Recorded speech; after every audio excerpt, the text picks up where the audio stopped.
Good morning, student. Myself, Mr. Kirsan Kumar, Assistant Professor, Government College, Sampla. Today we discuss optical isomerism. इससे पहले lecture में हमने plane जितने भी element of symmetry हैं उनको डिस्कस किया था। अब देखिए सिमेट्रिक मॉलिक्यूल क्या है कि molecule have any element of symmetry are called symmetric molecule. यानी कि जैसे हमने plane of symmetry, centre of symmetry, axis of symmetry and alternate axis of symmetry, यदि ये प्रेजेंट होंगे तो उसको हम कहेंगे symmetric molecule. Asymmetric molecule do not have any element of symmetry is called asymmetric molecule. यानी जिसमें कोई भी एलिमेंट ऑफ सिमेट्री नहीं होगा उसको asymmetric molecule. Next one is dissymmetric molecule do not have POS and COS, यानी plane of symmetry and centre of symmetry are called dissymmetric molecule. यानी जिनमें पीओएस और सीओएस नहीं हो उनको हम कौन सा कहेंगे? Dissymmetric. Dissymmetric do not have alternate axis of symmetry, alternating axis of symmetry, axis of symmetry. Next one is dissymmetric molecule may or may not have axis of symmetry, यानी axis of symmetry हो भी सकती है और नहीं भी हो सकती। पीओएस, सीओएस और एओएस जो है वो एब्सेंट होगी, तो हम कह सकते हैं ऑल एसिमेट्रिक मॉलिक्यूल आर डिसिमेट्रिक। यानी जितने भी डिसिमेट्रिक molecule may or may not have axis, all asymmetric molecule जितने भी होंगे वो सब डिसिमेट्रिक होंगे। लेकिन सारे के सारे डिसिमेट्रिक क्या नहीं हो सकते? एसिमेट्रिक नहीं हो सकते। नेक्स्ट वन इज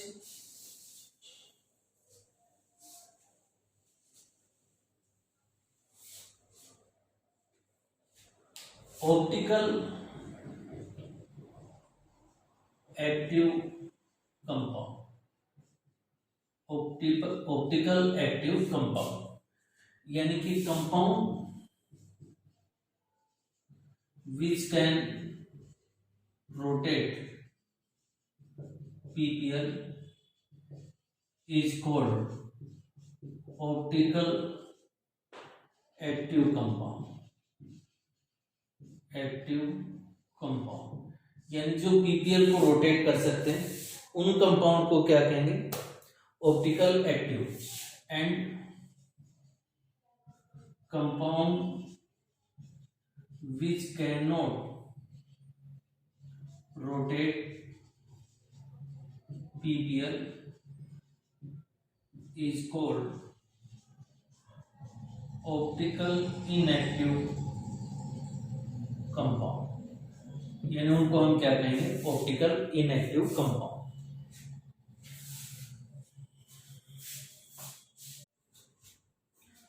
अब देखिए नेक्स्ट अपना जो क्वेश्चन है कि number of chiral centre in given molecule is, कितने होंगे? जैसे हमने कहा कायरल सेंटर क्या होंगे? जिनमें 4 डिफरेंट वैलेंसी हो। अब जैसे यहाँ पे देखें कि ये कार्बन है, इस कार्बन के ऊपर 1 CH3, 1 Cl, 1 hydrogen and 1 C2H5, तो this carbon is the chiral centre. यानी इस मॉलिक्यूल में कितना? 1 कायरल सेंटर। यदि यहाँ पे देखें कार्बन पे CH3, Cl, हाइड्रोजन और एक ये वैलेंसी, तो ये भी कायरल सेंटर हुआ। इस पे भी हाइड्रोजन, OH, CH3 और एक ये कंप्लीट, तो ये भी क्या बना? कायरल सेंटर बना। अब इस मॉलिक्यूल में देखें तो कार्बन से CH3, hydrogen, OH and this valency, complete valency, तो ये भी चारों डिफरेंट हुई और ये भी चारों डिफरेंट हुई। तो यहाँ पे 2-2 कायरल सेंटर प्रेजेंट है। यहां पे देखें तो इस कार्बन के ऊपर यानी कि एक हाइड्रोजन है, एक CH3, इधर CH2 और इस साइड का दोनों डिफरेंट वैलेंसी, तो ये सेंटर भी कौन सा हुआ? Chiral centre. बाकी इसमें और कोई कायरल सेंटर नहीं है। इसमें यदि हम बात करें तो CH3 एक हाइड्रोजन हो गया, इधर CH2 फिर CH3, जबकि यहां से देखें तो दोनों वैलेंसी क्या है? डिफरेंट है इस कार्बन के लिए, तो ये कार्बन भी कौन सा? Chiral centre. और ये कार्बन भी कौन सा? कायरल सेंटर, क्योंकि हाइड्रोजन CH3 और इधर से हम बैक साइड से देखें तो ये दोनों वैलेंसी भी क्या है? डिफरेंट है। तो इस मॉलिक्यूल में 2 कायरल सेंटर प्रेजेंट हुए। यदि यहाँ पे देखें इस कार्बन पे दोनों वैलेंसी सेम हो गई, तो ये कायरल सेंटर नहीं हुआ। इस कार्बन पे देखें तो हाइड्रोजन, ड्यूटेरियम, CH3 और ये आइसोप्रोपाइल, तो ये भी क्या बना, कायरल सेंटर। अब यहाँ पे CH3, hydrogen, C2H5 and lone pair, तो ये नाइट्रोजन भी क्या है, कायरल सेंटर।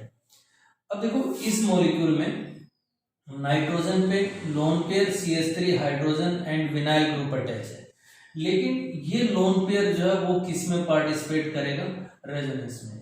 और यदि रेजोनेंस में पार्टिसिपेट करता है तो इसको हम एज ए वैलेंसी काउंट नहीं करते, यानी if lone pair participate in resonance then cannot consider as a valency, तो यहाँ पे 4 वैलेंसी होंगे नहीं, तो इसमें कोई कायरल सेंटर नहीं है। सेम इसका लोन पेयर भी बेंजीन रिंग के साथ, फिनाइल के साथ रेजोनेंस में, तो इसमें भी कोई कायरल सेंटर नहीं है।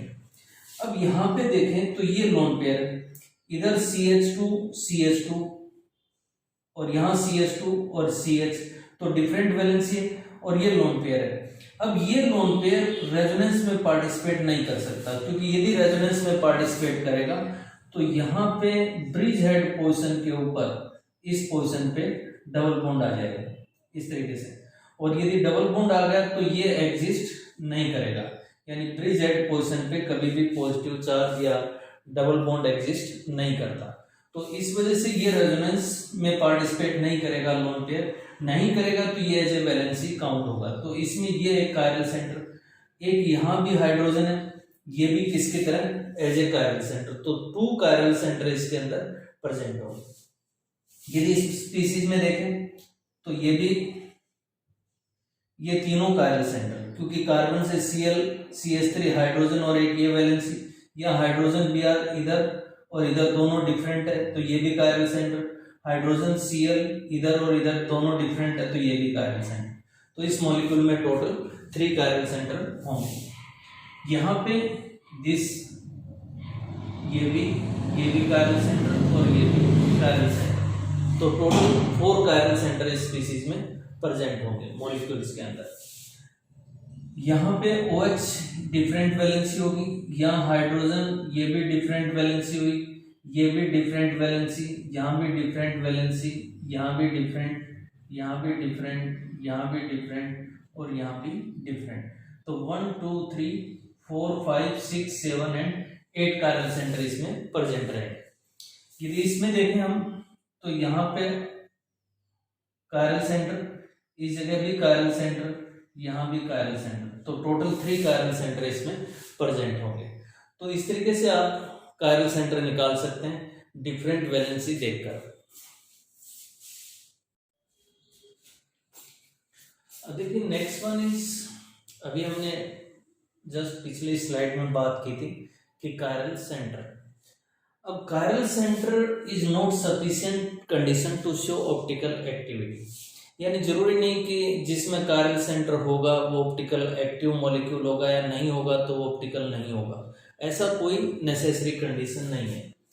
Chirality in molecule is necessary condition, यानी मॉलिक्यूल में क्या होनी चाहिए, कायरलिटी होनी चाहिए, यानी डिसिमेट्री होनी चाहिए to show optical activity, and chirality can be assigned by chiral centre, यानी कि डिसिमेट्री डिसाइड करने का एक पॉइंट है chiral centre, second is chiral axis हो या फिर कायरल प्लेन हो। अब देखो जैसे ये मॉलिक्यूल्स हैं, इसमें कायरल सेंटर तो है लेकिन इसके अंदर क्या है, प्लेन ऑफ सिमेट्री है, यानी इसमें पीओएस जो है वो प्रेजेंट है, और प्लेन ऑफ सिमेट्री होने की वजह से कायरल एटम तो प्रेजेंट है but molecule optical inactive due to presence of POS, यानी कि पीओएस की प्रेजेंस की वजह से ये मॉलिक्यूल ऑप्टिकल एक्टिविटी शो नहीं करेगा। क्योंकि जैसे ये मॉलिक्यूल यदि पीपीएल को, प्लेन पोलराइज्ड लाइट को क्लॉकवाइज रोटेट करेगा तो ये वाला एंटी क्लॉकवाइज रोटेट कर देगा, तो जिस डायरेक्शन में पीपीएल पोलरिमेट्री ट्यूब से पास हुई उसी डायरेक्शन से, उसी एंगल से वो बाहर निकल जाएगी, तो वो ऑप्टिकल इनएक्टिव मॉलिक्यूल हुआ, किसकी वजह से, प्लेन ऑफ सिमेट्री की प्रेजेंस की वजह से। अब देखो इसके अंदर हमने जब ज्योमेट्रिकल आइसोमेरिज्म पढ़ा था उस समय आपको डिस्कस किया था हमने कि यदि continuous pi bond even number में होंगे तो मॉलिक्यूल नॉन प्लेनर होगा, और यदि ऑड नंबर में होंगे तो मॉलिक्यूल प्लेनर होगा। तो यहाँ पे ये इवन नंबर में तो ये दोनों एक्स वाई प्लेन में, तो ये दोनों वैलेंसी वाई जेड प्लेन में आएगी, यानी ये इसमें तो ये वाली इस प्लेन में होगी। और यदि ऐसे होंगी तो इसमें कोई प्लेन ऑफ सिमेट्री नहीं लग सकती, क्योंकि ये CH3 आगे की साइड में, बैक साइड में, और हाइड्रोजन फ्रंट साइड में, तो यहाँ कोई प्लेन ऑफ सिमेट्री नहीं लगेगी, क्योंकि CH3 के नीचे हाइड्रोजन। ऐसे ब्रेक करें तो CH3 के सामने हाइड्रोजन, यानी इसमें प्लेन ऑफ सिमेट्री एब्सेंट होगी और सेंटर ऑफ सिमेट्री भी एब्सेंट होगी। तो उसकी वजह से ये मॉलिक्यूल क्या है, कायरल होगा, यानी chiral centre is absent but molecule is optical active molecules. अब ऐसे ये भी नेसेसरी नहीं है कि कायरल सेंटर हो और मॉलिक्यूल्स ऑप्टिकल एक्टिव मॉलिक्यूल्स हो। जैसे हम ये कहें कि all chiral molecule except amine और carbanion are optical active molecule, optical active molecule. जैसे नाइट्रोजन है, यहां CH3 हाइड्रोजन और C2H5 and this one is lone pair. अब ये नाइट्रोजन कायरल नाइट्रोजन एटम है, क्योंकि चारों वैलेंसी क्या होगी, डिफरेंट होगी, तो इसमें POS नहीं होती, COS नहीं होती, तो मॉलिक्यूल जो है वो कैसा है, कायरल मॉलिक्यूल, कायरल मॉलिक्यूल। अब इस मॉलिक्यूल्स में क्या होता है, इन्वर्जन होता है, यानी कि ये नाइट्रोजन डाउन साइड में, ये CH3 हाइड्रोजन एंड C2H5 इस तरीके से ऊपर की साइड में, ये चारों valency. This one is called amine inversion, amine inversion या फिर वाल्डन इन्वर्जन, वाल्डन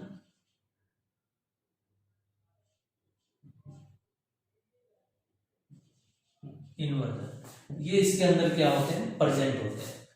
तो जस्ट रिवर्स हो गया, रिवर्ट हो गया, यानी नीचे जो वैलेंसी है वो ऊपर चली गई, इन्वर्जन हो गया। तो ये दोनों एक दूसरे में क्या होते हैं, इंटरकन्वर्टेबल होते हैं। तो जैसे ही PPL इससे कोलाइड करती है तो ये सो मच टाइम, उतने टाइम तक नहीं रहेगा ताकि ये कोलाइड होके उस PPL को रोटेट कर दे, तुरंत ये इसमें कन्वर्ट हो जाता है। तो ये मॉलिक्यूल तो कायरल है but optical inactive, optical inactive.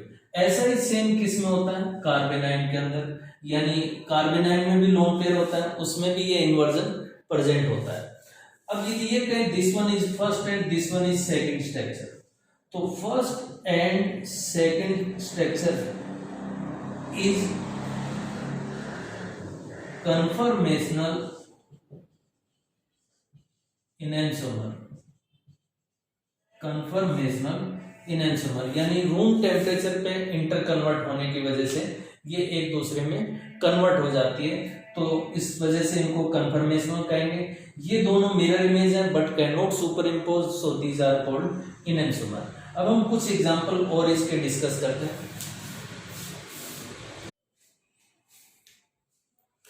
अब देखिए इसमें आपको फॉर एग्जांपल ये मॉलिक्यूल्स दिए, अब इस मॉलिक्यूल्स के अंदर लोन पेयर नाइट्रोजन पे CH3 हाइड्रोजन और C2H5 है, तो कायरल सेंटर, यानी हम कहें कि कायरल सेंटर इसमें प्रेजेंट है, और ये कायरल मॉलिक्यूल भी है, क्योंकि कायरल सेंटर है, POS COS एब्सेंट है, तो मॉलिक्यूल कैसा होगा, कायरल। लेकिन ऑप्टिकल इनएक्टिव होगा, ऑप्टिकली ये क्या होगा, इनएक्टिव, क्योंकि इसमें फ्लिपिंग प्रेजेंट होती है, फ्लिपिंग प्रेजेंट होगी। अब देखो यदि यहां पे देखें नाइट्रोजन पे CH3 बैक साइड में देखें, दोनों डिफरेंट वैलेंसी और एक इसके ऊपर लोन पेयर, तो कायरल सेंटर इसमें भी होगा, और एक कायरल सेंटर होगा तो कायरल मॉलिक्यूल भी होगा, और ये ऑप्टिकल एक्टिव भी होगा। अब देखो ऑप्टिकल एक्टिव, हम यहाँ पे तो कह रहे हैं कि ये ऑप्टिकल एक्टिव और यहाँ पे ये ऑप्टिकल इनएक्टिव है। अब देखिए यदि हम इसकी किन्हीं दो वैलेंसी को बाउंड कर देंगे, यानी इस तरीके से बांध देंगे, यानी कि क्लोज कर देंगे, तो फ्लिपिंग जो है वो रुक जाएगी। जैसे आप ये कहें जी एक कोई भी बर्ड्स है, कोई पक्षी है, उसकी दोनों पंख बांध दें यानी बाइंड कर दें तो वो फ्लिप नहीं कर सकता, ऊपर की साइड में नहीं जा पाएंगे, तो फ्लिपिंग जो वो यहाँ पे क्या हो जाएगी, प्रिवेंट हो जाएगी। या दूसरा तरीका ये भी है कि बर्ड्स की दोनों पंखों पे आप हैवी पत्थर स्टोन से बाइंड कर दो तो भी वो फ्लिप नहीं कर पाएगा, क्योंकि उसको ज्यादा एनर्जी देनी पड़ेगी, तो रूम टेम्परेचर पे उतनी एनर्जी अवेलेबल नहीं होती जो यहाँ पे अप्लाई होगा। अब देखो इसके अंदर यहाँ पे नाइट्रोजन पे लोन पेयर होगा और एक कोना यहाँ पे हाइड्रोजन, इस तरीके से, लेकिन ये दोनों वैलेंसी क्या है, सेम है, और दोनों वैलेंसी सेम है तो कायरल सेंटर अब्सेंट होगा, कायरल मॉलिक्यूल भी नहीं होगा, तो ये 100% ऑप्टिकल इनएक्टिव होगा। जैसे हमने ये कहा था अभी थोड़ी देर पहले कि chiral molecule are optical active molecule, सिर्फ किसको छोड़ के, एमीन एंड कार्बेनाइन को छोड़ के, क्योंकि उनमें सेंट्रल एटम का साइज स्मॉल होता है तो आराम से क्या कर लेते हैं, फ्लिप कर लेते हैं। इसके अलावा और कोई भी कायरल मॉलिक्यूल ऑप्टिकल इनएक्टिव नहीं हो सकता इन दो को छोड़ के। अब यहाँ पे देखें, यदि हम ये कहें कि जी हाइड्रोजन लोन पेयर, ये दोनों वैलेंसी डिफरेंट है, लेकिन ये लोन पेयर जो वो किसका पार्ट होगा, रेजोनेंस का, और रेजोनेंस का पार्ट होगा तो कायरल सेंटर इसमें अब्सेंट होगा, और कायरल सेंटर नहीं होगा तो कायरल मॉलिक्यूल भी नहीं हो सकता, और ये फिर ऑप्टिकल इनएक्टिव होगा, ऑप्टिकल इनएक्टिव। अब यहां पे देखें तो ये ब्रिज हेड पोजीशन का लोन पेयर है, ये ब्रिज हेड पोजीशन बन गई, तो ब्रिज हेड पे ये लोन पेयर रेजोनेंस में पार्टिसिपेट नहीं करेगा, और lone pair this and this different valency, तो कायरल सेंटर भी हो गया, कायरल मॉलिक्यूल भी हो गया, और ये ऑप्टिकल एक्टिव हो गया, क्योंकि इसके अंदर दो वैलेंसी जो है, इवन देन इसमें तीनों वैलेंसी जो है वो बाउंड है, तो फ्लिपिंग प्रिवेंट होगी, तो उसकी वजह से ऑप्टिकल एक्टिव मॉलिक्यूल्स होगा। यदि इसमें देखें तो जैसे मैंने कहा कि बर्ड्स के जो पंख होंगे उनके ऊपर आप हैवी स्टोन यदि बाउंड कर दें तो भी फ्लिपिंग नहीं होगी, तो ये cyclopropane and cyclopropyl and cyclohexyl दोनों हैवी ग्रुप हुए, तो यहां भी फ्लिपिंग नहीं होगी। चारों वैलेंसी डिफरेंट हुई तो कायरल सेंटर भी होगा, कायरल मॉलिक्यूल भी होगा, और ये ऑप्टिकल एक्टिव मॉलिक्यूल होगा इस तरीके से। और यहाँ पे लोन पेयर रेजोनेंस में पार्टिसिपेट करता है तो कायरल सेंटर भी नहीं होगा, कायरल मॉलिक्यूल भी नहीं होगा, तो ऑप्टिकल इनएक्टिव रहेगा। इसमें देखें तो नाइट्रोजन पे कोई लोन पेयर नहीं है और चारों वैलेंसी डिफरेंट है, तो ये कायरल सेंटर हो गया, कायरल सेंटर इसमें प्रेजेंट होगा, कायरल सेंटर प्रेजेंट है, एक कोई पीओएस या सीओएस नहीं है तो कायरल मॉलिक्यूल भी होगा, और ये ऑप्टिकल एक्टिव मॉलिक्यूल होगा। अब देखो इसमें ध्यान रखें कि वो फ्लिपिंग तभी होगी जब लोन पेयर होगा, जैसे कार्बेनाइन में लोन पेयर था इस वजह से फ्लिपिंग हुई, ऐसे एमीन में यदि लोन पेयर है तो फ्लिपिंग होगी। यहाँ पे क्वार्टनरी अमोनियम आयन बन गया तो इस वजह से या अमोनियम आयंस बन गया, क्वार्टनरी तो नहीं है, आयंस की फॉर्मेशन की वजह से लोन पेयर नहीं होंगे तो फ्लिपिंग यहाँ पे नहीं होगी।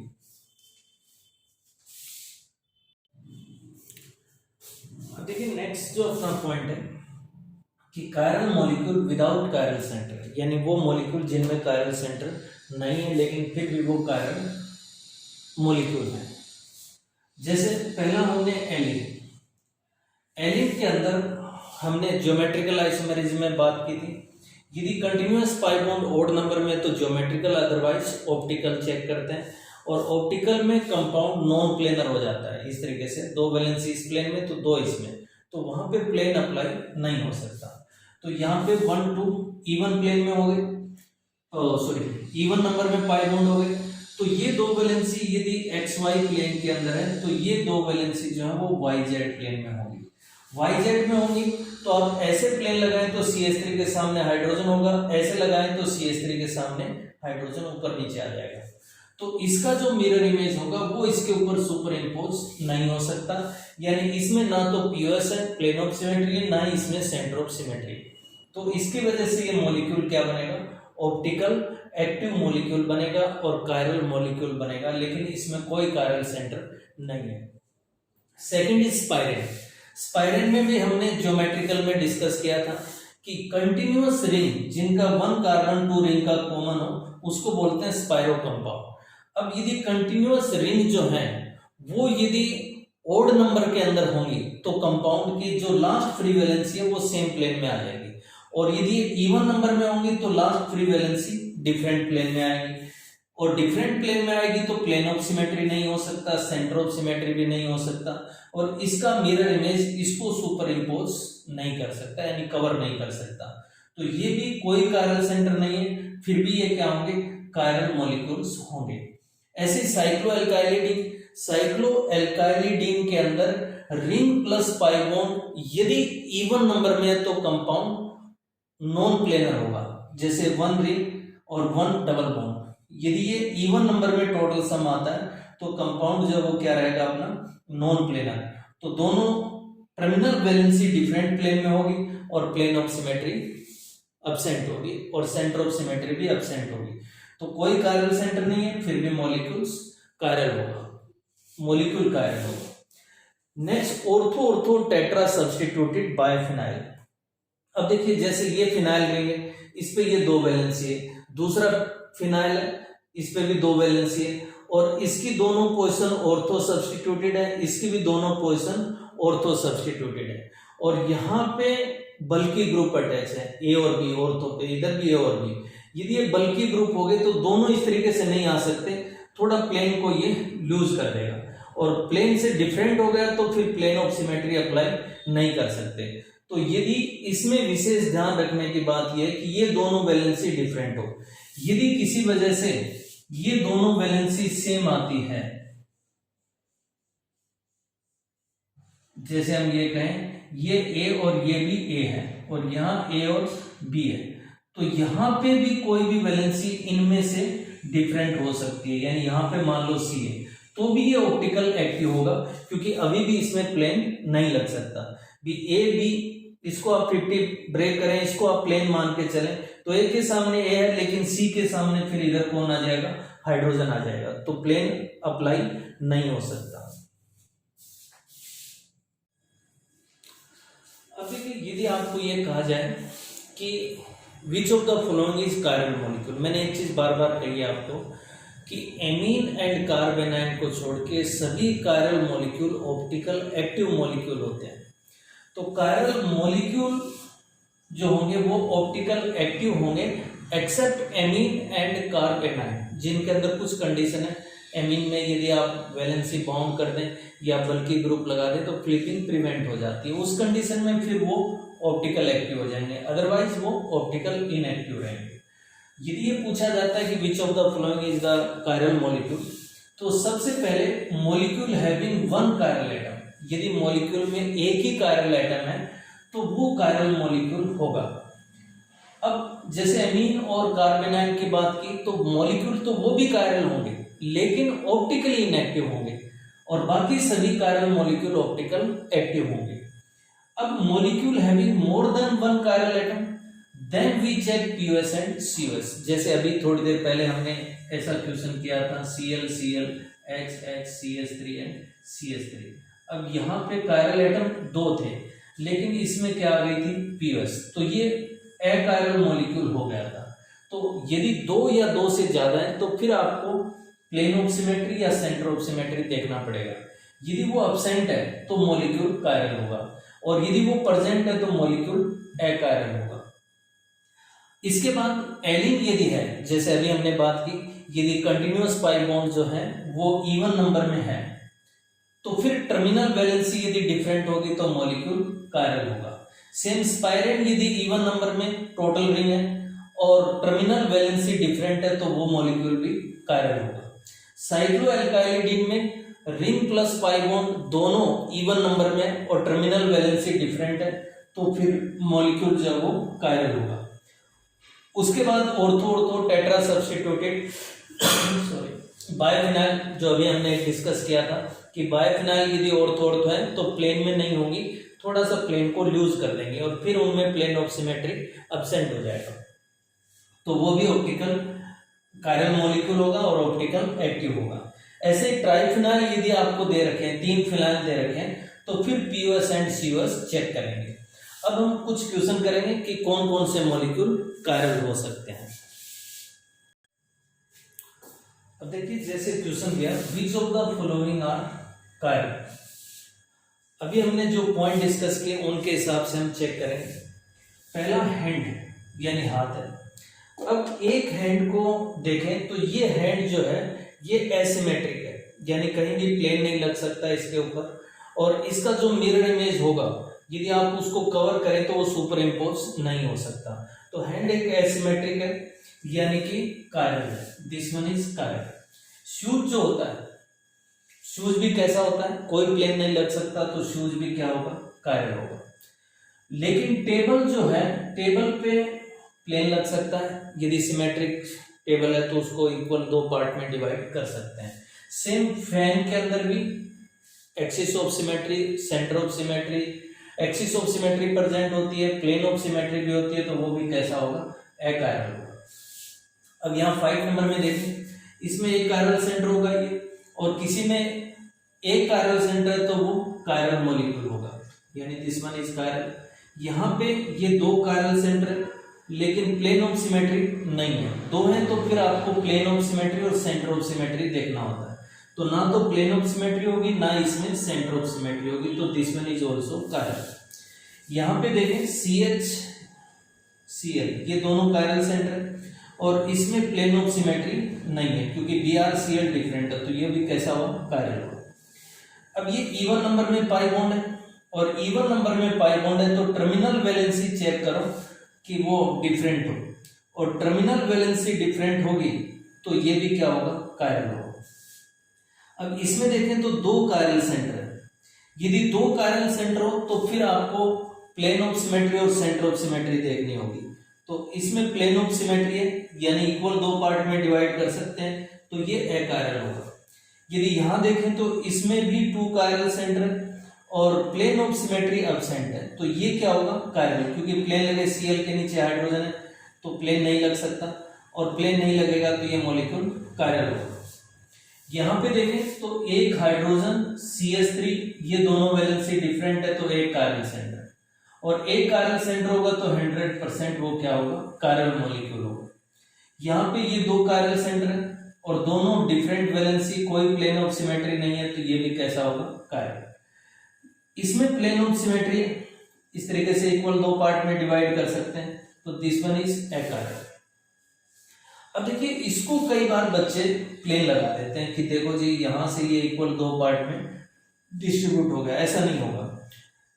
एक्चुअल में ये कार्बन है यहाँ पे और ये कार्बन है, तो ये टुवर्ड्स द व्यूअर होगी तो ये अवे फ्रॉम द व्यूअर होगी, यानी एक रिंग ऐसे होगी तो दूसरी इस तरीके से जुड़ी होगी, और इसमें कोई पीओएस एब्सेंट होगा, और पीओएस एब्सेंट होगा तो ये कायरल मॉलिक्यूल होगा, यानी दिस वन इज कायरल। यहां पे देखें तो इसमें यानी कि ये प्लेन लगेगा सेम इस तरीके से ऊपर की साइड में जुड़े, और उसमें Cl और हाइड्रोजन ऐसे है तो इस तरीके से इक्वल पार्ट में ब्रेक होगा, तो इसमें पीओएस जो है वो प्रेजेंट रहेगा, प्लेन ऑफ सिमेट्री होगी तो ये अकायरल रहेगा।